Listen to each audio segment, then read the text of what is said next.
Good afternoon, everyone, and welcome to our May 2023 webinar. My name is Madison Slater. I am the Executive Vice President of Security and Operations here at JSCM Group. I'm excited about this month's topic. We're going to be talking about vulnerability policies, how we can implement those effectively through policy, through process. This is something that I feel personally very passionate about. So I'm excited to share some of these topics with you all. Thank you again for joining us. We really appreciate you taking time out of your busy schedules to view this webinar, and excited again about bringing some of these topics to your front of mind. So we decided at the beginning of this year to implement a new webinar series, 12 parts for 12 months. Really what we wanted to do was to try and look at ways that we could help you and your organizations implement security from a more focused approach, because as we all know, we can't just walk in one day, flip a switch, and automatically have a secure organization, secure network, secure users. It's a process. As we said last month, security is a journey, not a destination. So throughout this 12-part series, we're talking about different topics, trying to break things down from an organizational perspective, and really focusing on these from a policy perspective, ensuring that we can implement these things successfully. So we've covered a bunch of different topics so far this year, and if you were not able to attend any of the previous webinars, I do recommend you go back and check on those. We've had some really good conversations. This month, though, we're going to talk about vulnerability policies and best practices. I now spend my time here at JSCM operating on the blue team side of things, but prior to that, I was operating on our red team and doing a lot from a testing perspective. So a lot of the things that we're going to be talking about in this webinar, I've got a lot of direct experience with, and of course, I always like to share stories, so I'll make sure to provide some of those. As we have been doing, we're going to start with our direct question, our hard-hitting question. So if you had a vulnerability test performed today, right at this minute, what findings do you think it would have? Now, this is sort of a loaded question, and I think one that is often front of mind for a lot of us, especially from the IT side, because vulnerability testing is a hot topic when we're talking about security. This is something that we often have to think about. This might be something that we are actively going through. I know a lot of organizations they work throughout the year on having vulnerability testing done. So this might be something that you are experiencing, or maybe something that you want to experience, but you just haven't figured out the best way to implement this into your organization or to get other people on board. But we really first, I think, need to understand what is a vulnerability test. Because honestly, there are a ton of different definitions for this depending on who you ask. The specific, talking just about vulnerabilities, this can often bring to mind things where we're maybe running scans on a system and it's popping back information related to specific vulnerabilities in an operating system, an application, a piece of software. Vulnerability scans can be that direct. But when we're talking about this from a policy or a best practice perspective, I also want to broaden that a little bit. Vulnerabilities don't just have to be exploitable issues in a piece of software or in an operating system. Vulnerabilities can exist in different areas. Vulnerabilities can exist in our actual processes. Vulnerabilities can exist in the way that our users operate. Vulnerabilities can exist in the way that we are transferring data or confidential information. So our definition at JSCM of a vulnerability test is to look at all of the above. When we talk about doing vulnerability testing, we're not just talking about running a scan with a piece of software against the open ports on your network or having an external vulnerability scan done. Those things are important. We include those when we talk about vulnerability scans. We look at vulnerability testing. We also often call it a security assessment, but we look at it as an all-encompassing view of your security. We look at it from the process perspective. How are your finance or accounting members of your organization handling money? Are they verifying that there is a second okay before they transfer money to someone based off of an email? What vulnerabilities exist as far as user access? Vulnerability tests, really what they come down to is helping you identify where your vulnerabilities lie. If that is in an exploitable issue with a piece of software, or if it is in an issue where we've got processes that just aren't quite firing, or maybe communication that isn't quite happening and it's leading to security issues. Vulnerability testing is really meant to help us identify the vulnerabilities that relate to the security of our organization so that we can address them. So as we move through this webinar, I want you to think of it more from that broader perspective, not just one particular type of test. We're not just talking about this as a, run a scan, look for open ports. That's part of it, but we're really wanting to talk about this from a bigger perspective. Now, why does it matter? Why is this something that we need to talk about? Why is this something that we need to consider having a policy in place for? Why is it not just something that we can say, okay, yeah, it doesn't apply to me, whatever. I'm going to talk about this from two different perspectives. I'm going to talk about this as I operate here at JSCM. I'm going to talk about this from an IT perspective because I am an IT person, but I'm also going to talk about it from an executive perspective because I'm also an executive. Vulnerability testing matters because at the end of the day, neither sides of my exposure here at JSM, be it IT or executive, know everything that's happening in my organization. Now, we are a small company. We're about 25-ish people. We're not huge. But there are still a lot of things that happen day to day that I don't have really any insight into. I deal with pretty much every individual here on some level, but I'm not involved in the intricacies of their roles or the processes that they're following. Even back several years ago when we were sub 10 people, I still didn't know absolutely everything that's going on. One of the true reasons that vulnerability testing matters is because we don't know. We don't know what our exposure is at every single level. So from an IT perspective, I don't know everything that's happening across my network. I don't know everything that my users are doing. I can put controls in place. I can have processes that will prevent them from doing bad things. But at the end of the day, I don't actually know everything that's occurring. From an executive perspective, I am also not the only, there are other people here that are involved in IT. So even if I took myself out of the IT side of it, there are other people here that are running IT processes, that have access into things, that are managing systems. I don't know everything that they are doing. So vulnerability testing allows us to expose those things and figure out ways that we can address them. If we are not doing some type of testing in our organization, if we're not doing a deeper dive, if we're not looking at everything that occurs, we can overlook it.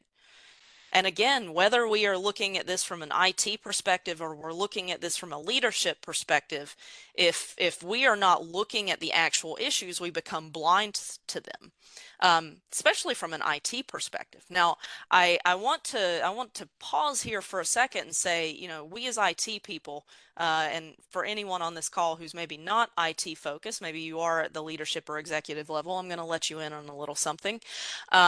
We as IT people, we feel very we have a lot of ownership over our organization's IT, right? Typically, we either built it or we've been managing it for so long that we might as well have built it, and we've got a lot tied into that. We as IT people often also have ego, which is good. We want to be confident in what we are doing. But what often happens is the mentality of, well, I know what I'm doing. I don't need someone else to look behind me, to look over my shoulder and tell me what I'm doing wrong because I know what's going on. I know my network better than anybody else. No one else is going to be able to tell the issues the same way that I can. And the reality is that that's actually just completely wrong. We overlook things all the time. I often equate this idea to looking at yourself in the mirror, right? Like I know my face. I have lived with this face my entire life. Yeah, it changes over time, but my face is my face. I become blind to some of the details of that because I look in the mirror every day. And so, if you sometimes you might get a compliment for someone or someone might point out like, "Oh, your hair looks different today," or something seems to have changed, and it takes us a second because we're like, "What? No, no, I don't know. I didn't pick up on that." Because we get used to looking at ourselves in the mirror. So, when we treat our networks the same way, when we treat our security the same way, it can be very easy for us to overlook things that are probably there that need to be addressed, but that are just getting overlooked. And this is in no way pointing fingers at anyone. This is not meant to say that anyone is operating maliciously. This is just the nature of how it goes. And especially if we are approaching this from the IT perspective, we have a lot of stuff that's getting piled on our plate every single day, right? And it is very hard in a single day to jump between the need for improved security and the day-to-day support of helping users reset passwords. Those are very different things that we have to struggle or to juggle, and it can be a struggle to make sure that we are addressing everything. So vulnerability testing, this concept of having things audited, of having our security reviewed and tested, is really just meant to help us ensure that those things that we might have overlooked, not because we meant to, but just because of the way that things work, are still getting addressed. Now, what do we truly gain by having vulnerability testing done? So we've talked throughout our webinar so far this year about a couple of different things. And last month we talked about device hardening, and we were talking specifically about how we make sure that our computers, our servers, the devices on our network are well protected. So if I go through all of that, if I make sure that all of my devices are hardened, what do I then gain by having a vulnerability test done? If I have deployed really good endpoint detection software, if I've got something that's sitting on my computers that's scanning them, that's looking for suspicious behavior, what do I really gain out of doing a vulnerability test? Well, the reality is that there's so much out there that can occur that even the processes and the systems that we put in place and all the extra things and hoops that we're jumping through don't actually catch everything. There's a statistic right now going around that says that roughly 71% of ransomware attacks don't actually include malware. They just exploit bad behavior. So even with implementing things like a good EDR, with ensuring that our devices are properly hardened, with restricting user access, with doing third-party audits, there are still all these things that can occur, and we can still be vulnerable to something, to things like ransomware, even without that including something like malware. Because again, a lot of the attacks that are happening now really just exploit bad behavior. And really what a vulnerability test should do is help point out those issues. It should help you see where you've got weaknesses. Now, again, I love telling stories. I love giving examples. Funny enough, my maiden name is actually Story, so I like to think that that's why. But I mentioned it earlier. Now I spend my time here on the blue team side, so we're working on the defensive strategies of security. But I've spent many years here at JSCM also working on the red team side, working on the side where we're doing the actual testing. And it's been really interesting over the years to see the types of things that we are able to exploit, the types of vulnerabilities or weaknesses that we are able to identify inside of an organization. And I will say that most of what we are doing is just trying to exploit issues with bad behavior or outdated practices. We don't deploy ransomware on a network. That's not really ethical. We're looking at it more from the behavioral standpoint. I think a good example of this and why, sort of tying back into why I think vulnerability testing and audits and security assessments and all of the above are important and why we need to work towards having this policy is our good old friend 365. When we talk about vulnerabilities, this is one of the biggest areas that an organization can be weak in. And this is a high-end platform, right? Like we use 365. I recommend it. Don't have your own Exchange server. That's silly. Use 365. Microsoft spends a lot of money and they have a lot of very smart people on their end patching the vulnerabilities, patching the exploits in their software, their operating systems, all of that stuff. But 365 continues to be one of the biggest exploitable platforms that an organization can have. Why? Because of behavior.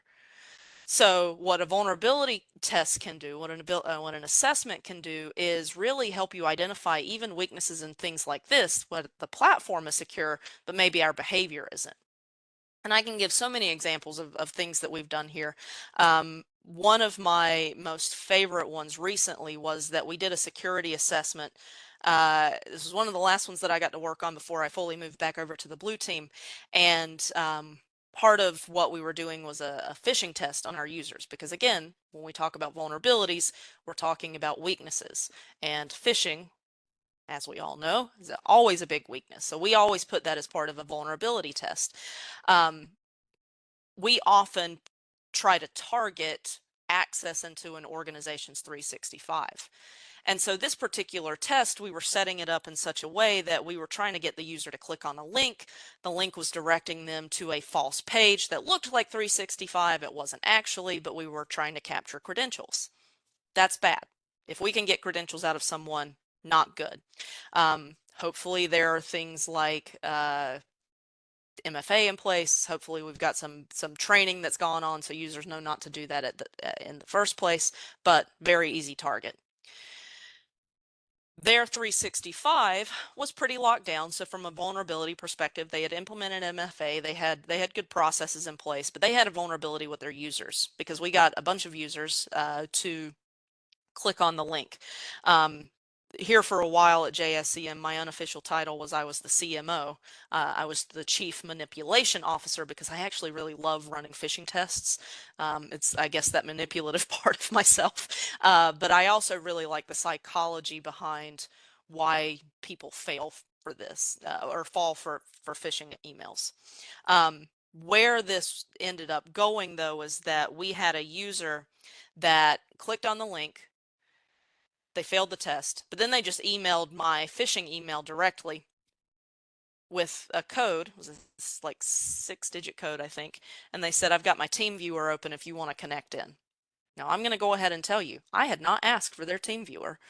We were setting this up like we were trying to get them to log into their 365 to verify something. They gave me their team viewer code. Okay, so we've got a vulnerability there from a user perspective where the user didn't understand that this was a phishing email, and they really didn't understand that you should never respond back to an email where you haven't verified the sender. And you should really, really, really never respond back with something like access into your computer directly through TeamViewer.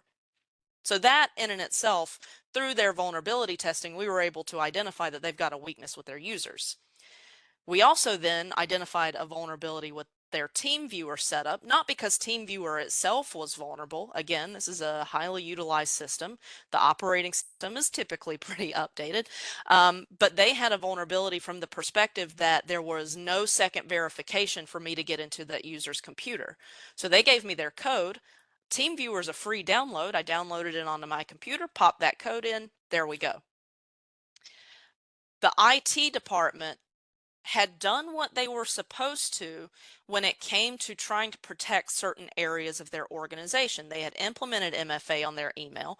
They had gone to the lengths of trying to have some type of trusted system deployed out so that they could remote in if they needed to provide remote access. They forgot to turn on MFA for TeamViewer. They forgot to set it where there was any type of verification to ensure that someone randomly couldn't just connect in with a code that they were provided. That's still a vulnerability. Had we not done that test, they would have been completely blind to that issue. Now, luckily, this user failed this with an ethical company. We were hired to do this test. I did nothing with the TeamViewer access aside from take a screenshot to show that it was available. I didn't get into their computer and install anything. I didn't exfiltrate any kind of data. I got in, I took a picture, and that was it. Had they not had that vulnerability test done, that could have happened in a real situation where the user provided someone their TeamViewer information and the whole network could have been compromised. We become blind to the issues that are there. We become blind to the issues that have evolved because of our practices.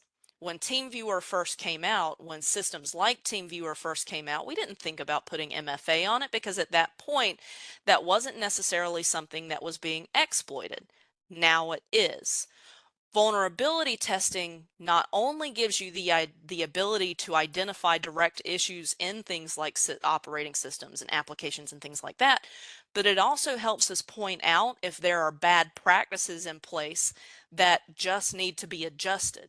I think another good example of that is so many of the exploits that are out there, so many of the hacks that are out there right now are targeted at Active Directory.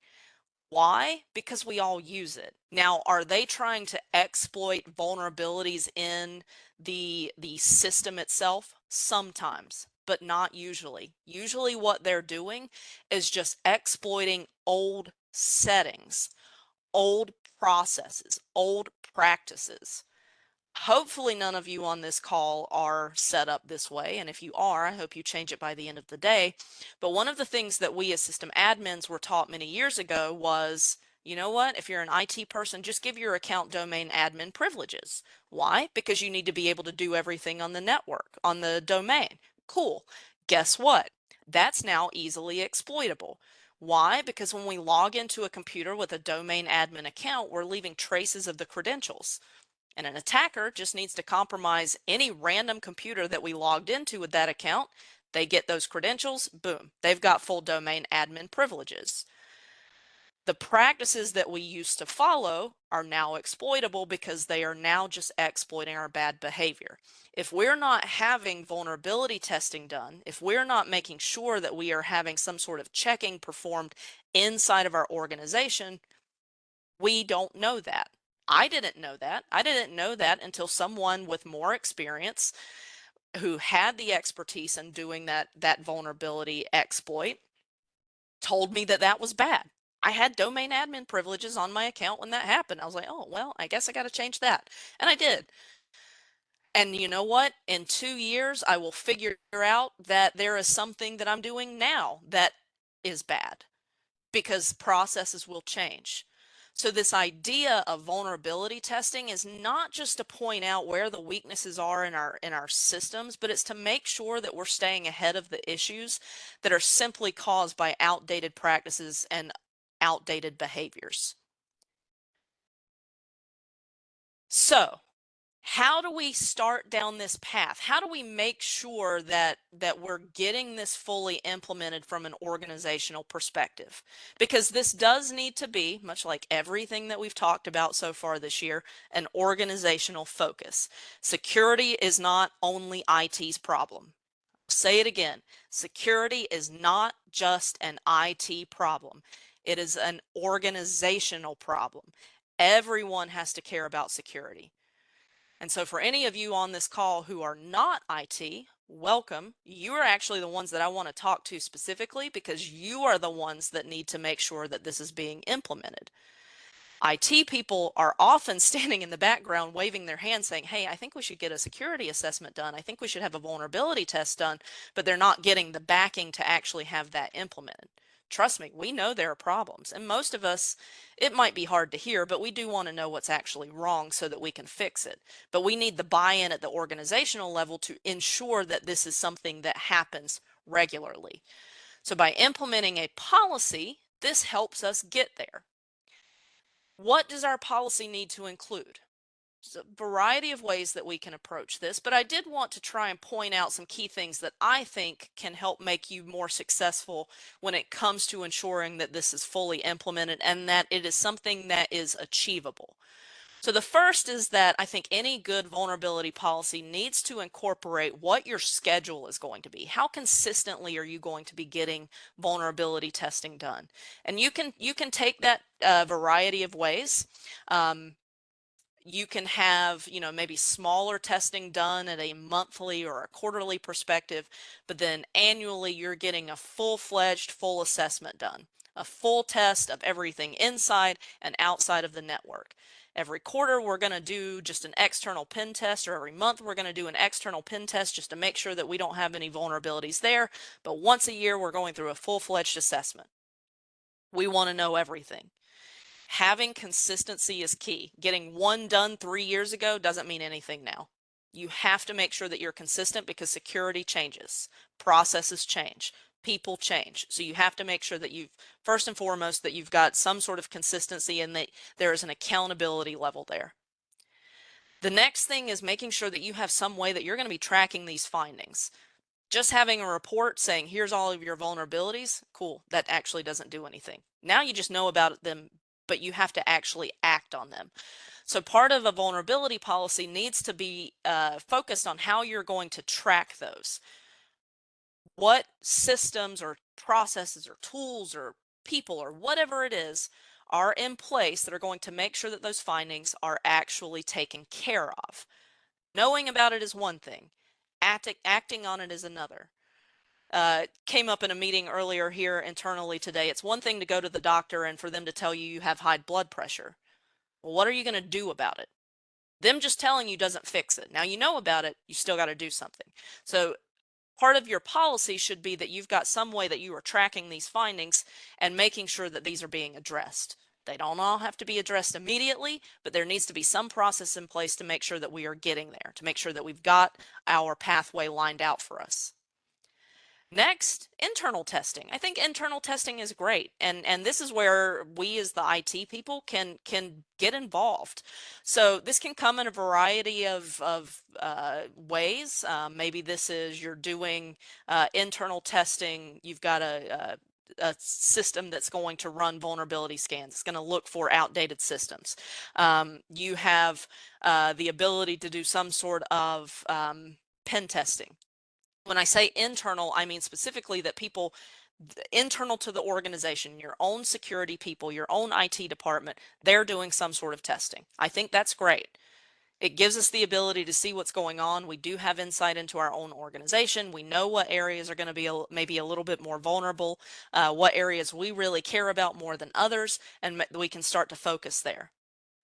The flip side of that, though, that every vulnerability policy should incorporate is that you are also outsourcing that testing. Why?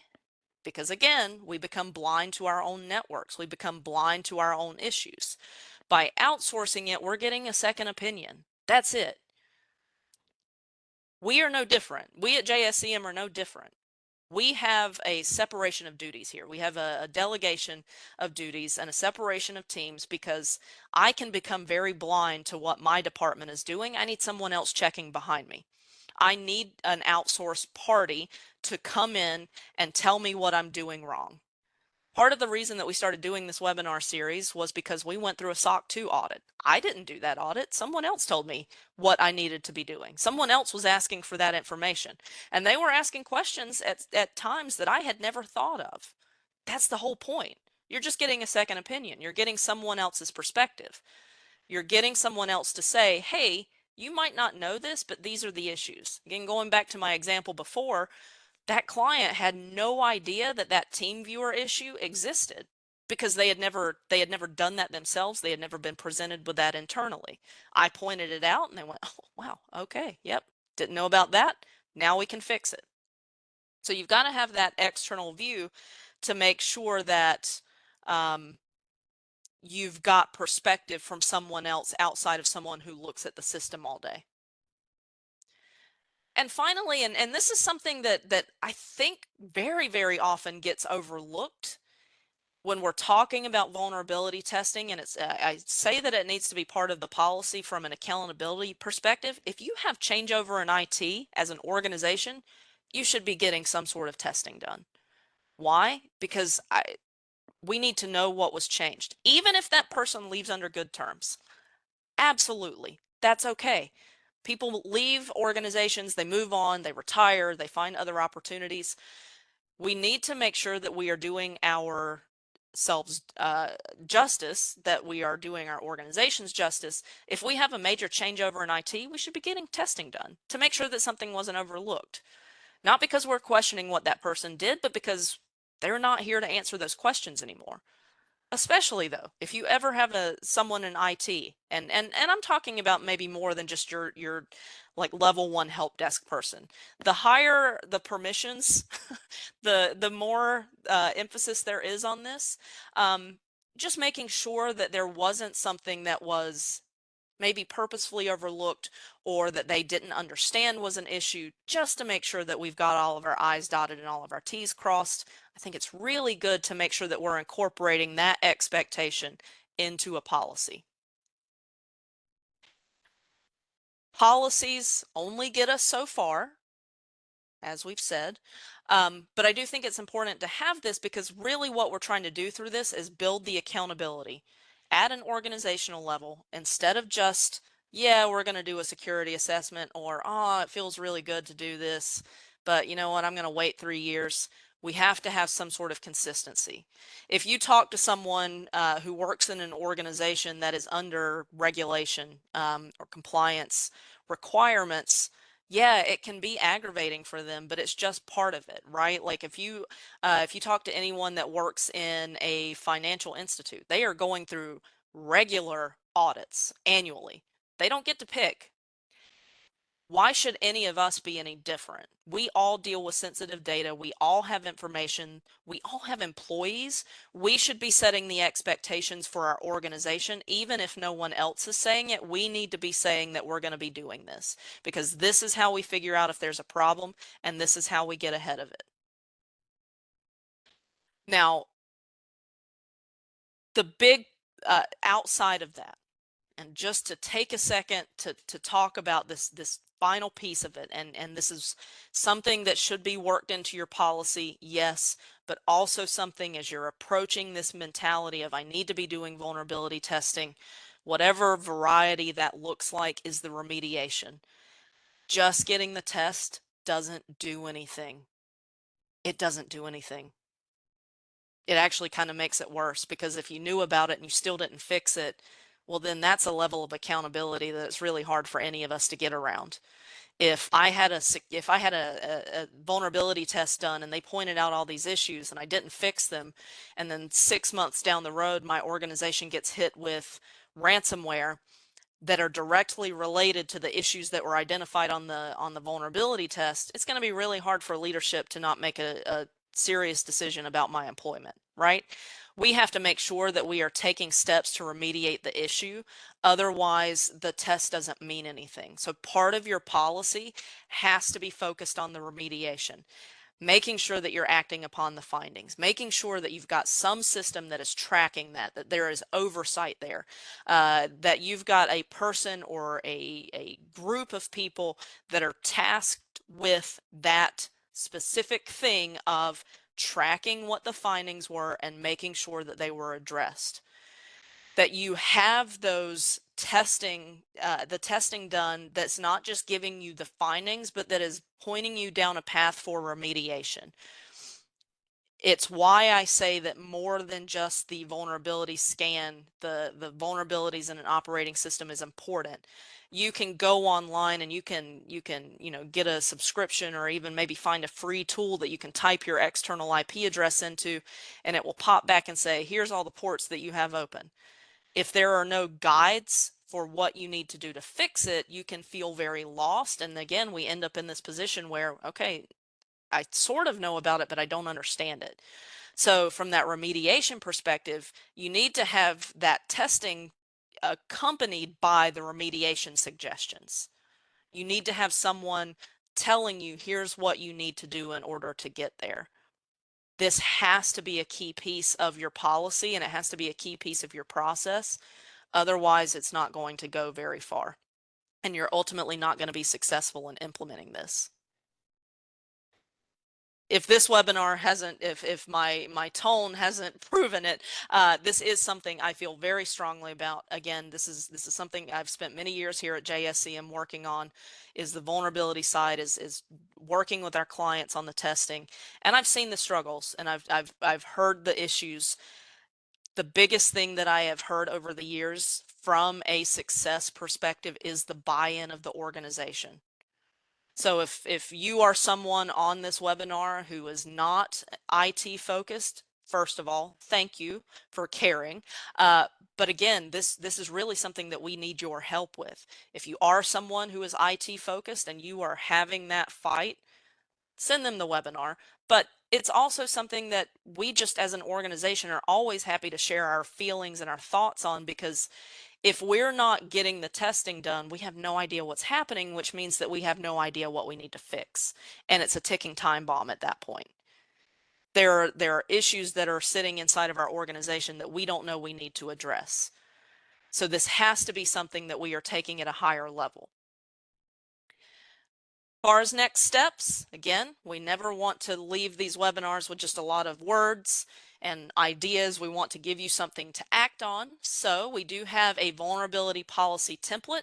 So if you are working towards implementing new policies, if you have a security policy book that you're working on, if you're trying to build it, if you've already got one and you're wanting to make improvements to it, we've got a policy template. Much like a lot of our other templates, it's just a starting point. This should be something that is reviewed internally, that is discussed, that you really build out, but it will at least give you some starting points on ways to start to implement this. Things that I've included in there are our recommendations, at least some starting recommendations on frequency. You know, it says in the policy, internal security people doing quarterly testing and an annual full assessment. It also addresses the third party, making sure that we've got that in place. It addresses, at least at a very high level, the tracking of the issues. It has a little blurb in there about if there is changeover in IT, so it's at least a starting point. So feel free to grab that if this is something that you're wanting to implement inside of your organization, or if you just need a starting point from a talk perspective with other people in the organization. It will hopefully give you some ideas that you can take to them to help further push this into realization. Throughout the course of the year, we're trying to help make improvements. Again, we went through a SOC 2 audit. Part of what we did there was made improvements for ourselves, learning things that we needed to improve, learning areas that we were already doing well, but and again, having just that third person saying, yeah, that was good. You're doing that. Keep doing it. Show me how you're going to do it.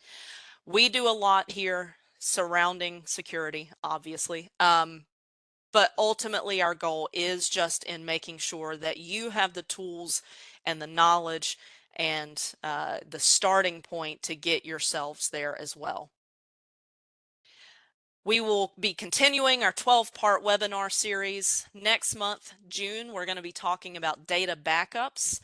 Data backups, I actually think, tie in pretty well to vulnerability testing, because a lot of that has to do with if we did have an issue, how would we be recovering? So make sure you join us in June to talk about data backups, and we've got a whole bunch of other webinars planned throughout the year. And again, if you haven't been able to experience any of our previous webinars that we've done, check them out on our webpage. And again, if there are any additional questions or anything of that nature, please feel free to send them over into the chat or the Q&A section, and I will be happy to answer those.